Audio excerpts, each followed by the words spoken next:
مصيبة المصائب أن الغيبة تخرج بقوالب مختلفة ذكر منها بعض أهل العلم.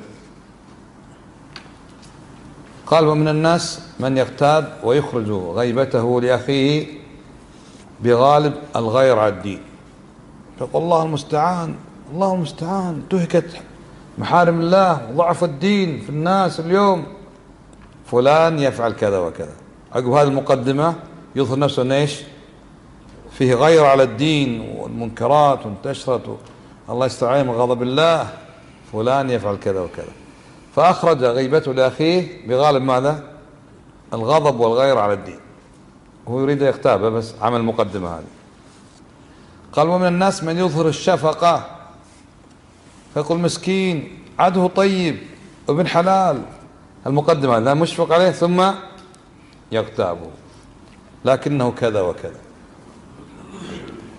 قال: ومن الناس من يدعو للمغتاب قبل أن يغتابه، فيقول: الله يغفر له، الله يغفر له، يغفر والده، الله يستر علينا، تسمعونها؟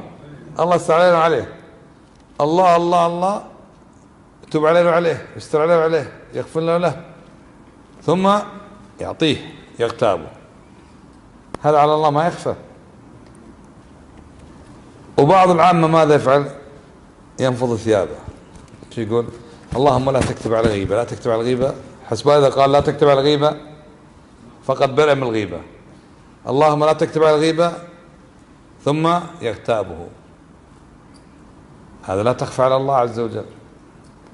ومن الناس من يقول قبل أن يغتاب: لا غيبة لا، ليس من باب الغيبة، لا غيبة، لا غيبة لا، لا أقصد أن يغتاب، وليس من عادة أن يغتاب، مقدمة لا اغتابه ثم يغتابه. هذا كله لا يخفى على الله عز وجل. تظهر الشفقة، تدعو له، عام نفسك غاير على الدين، اللهم لا تكتب علي. قال النبي صلى الله عليه وسلم: ذكرك أخاك بما يكره، إذا كان يكره أن تذكره بهذا وهو غائب فقد اغتبته ولو كنت صادقا بما تقول.